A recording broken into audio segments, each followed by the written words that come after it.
हमारे देश में एक रिवाज है कि हल्दी वाला दूध पीना चाहिए। हल्दी क्यों चाहिए दूध में? क्योंकि हल्दी को हजम होने के लिए फैट चाहिए, इसीलिए दूध में डाली गई। लेकिन साइंस तो अब डेवलप हुई है। हमारे पूर्वजों को कैसे पता था? आज अमेरिका लाटे मिल्क बेच रहा है ना, या रशिया में लाटे मिल्क बिक रहा है, लेकिन हमारे देश पूर्वज तो हल्दी वाला दूध पीते थे। लेकिन आज की डेट में दूध नकली है, मिलावटी है, तो नहीं पीना। तो आप हल्दी को नारियल पानी में घोल के पी लो। अच्छा, नारियल पानी लो, हल्दी में घोल के पी लो, एंटी कैंसरस है। क्योंकि खाली हल्दी खाओगे तो हजम नहीं होगी, क्योंकि उसकी बॉडी में उसका जो करक्यूमिन है वो फैट सोल्यूबल है, इस्तेमाल नहीं होगा, वो यूज ही नहीं होगा। जैसे अगर आप आयरन का सप्लीमेंट खा रहे हो और दूध वाली चाय पी रहे हो, तो आयरन सप्लीमेंट बॉडी को लगेगा ही नहीं आपकी। अच्छा, आप B12 की डेफिशिएंसी या विटामिन डी की डेफिशिएंसी का कैप्सूल खा रहे हो और साथ में दूध वाली चाय पी रहे हो, कोई फायदा नहीं है। जैसे सफेद नमक है, अब हम दही पे भी डालते हैं, रायते पे भी डालते हैं, दूध पे भी डालते हैं, और सलाद पे भी डालते हैं, फ्रूट पे भी डालते हैं। कोई नहीं मिलता लोगों के जख्मों पे भी डाल देते हैं। वो नहीं खाना होता कच्चा। आप सफ़ेद नमक के लिटरेचर पढ़ो, वो कच्चा खाने के लिए नहीं बना था। लेकिन दही पे, सलाद पे, फ्रूट पे, रायते पे तो सब कच्चा ही हो गया ना, मत खाओ। वो सब्जियों के लिए है सब कि आप जब अगर सब्जी पक पका रहे गई है हैं, तो पका रहे हैं। बस, अदरवाइज मैं तो कहता हूँ सफ़ेद नमक खाना ही नहीं चाहिए। दुनिया का सबसे बढ़िया नमक होता है भारत की सांबर झील का नमक, अगर मिल जाए तो अमृत। अच्छा, दुनिया का सबसे अच्छा नमक। नंबर 2 पे सिंधा नमक, जिसको पाकिस्तानी नमक बोलते हैं, डली वाला नमक।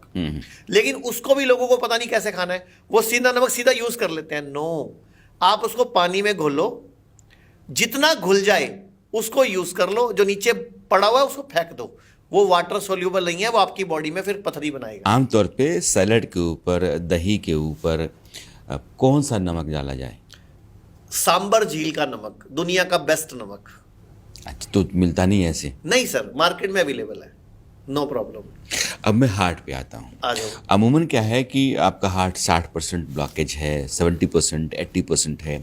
अब तो आपको स्टेंट डलवाना पड़ेगा। कभी कभी भी होता है कि ओपन हार्ट सर्जरी करनी पड़ेगी। आदमी डरा रहता है। जिसको बीपी है उसको लगता है कि हार्ट का प्रॉब्लम तो होना ही होना है।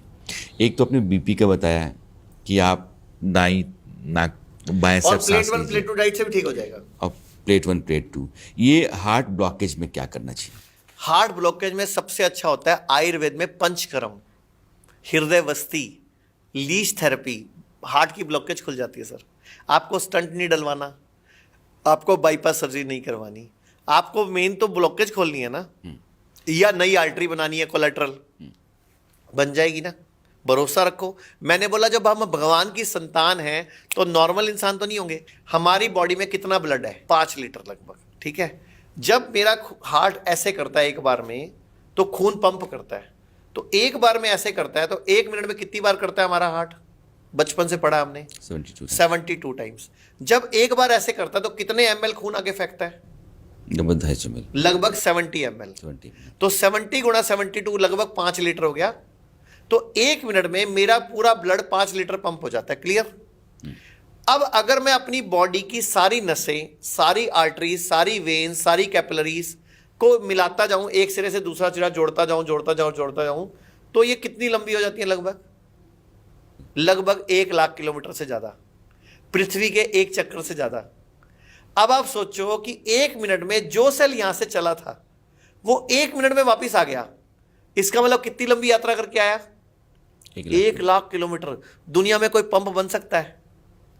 तो पहली बात तो हम असाधारण है, हम भगवान है। पहली बात तो ये विश्वास करो। तो ब्लॉकेज खोलना भी आसान ही होगा। फिर अगर मैं अपने आप को भगवान साबित करा दूंगा तो फिर आपको भगवान साबित कर दूंगा, या दर्शक भगवान साबित हो जाएंगे, तो आपको लगने लग जाएगा ना कि हम खुद के को ठीक कर सकते हैं। 1 मिनट में मेरा जो सेल यहां से चला 1 लाख किलोमीटर की लंबी यात्रा करके आ गया, तो अभी भी लगने लग गया आप नीचे भगवान है। अच्छा चलो एक और एग्जांपल देता हूं। हमारे बच्चे, आपके कितने बच्चे हैं? 2 बच्चे। मेरे भी 2 हैं। हमारी वाइफ के पेट में एक छोटा सा सेल गया, 9 महीने बाद आंख, नाक, कान, मुंह, पैर, दिल धड़कता हुआ, आंखें चलती हुई, झपक रहा है वो, कानों से सुनता हुआ बच्चा कैसे गोद में आ गया सर? इसका मतलब बॉडी में कोई शक्ति है जिसने अपने जैसी कृति बना दी। तो ऐसा मत सोचना वाइफ ही देवी है, वो बीज दिया आपने था तो देव आप भी हो। तो मतलब अपनिच भगवान है, ये मैं आपको साबित करके छोड़ूंगा। अच्छा, अब दूसरी बात, अब हार्ट में आ गई ब्लॉकेज। हाँ। जोंक, जोंक इतना इंटेलिजेंट प्राणी है कि अगर उसको हार्ट के ऊपर लगा दिया जाए, एक सिस्टम तरीके से डॉक्टर लगाते हैं हमारे, तो वो सारी ब्लॉकेज चूस लेगा सर।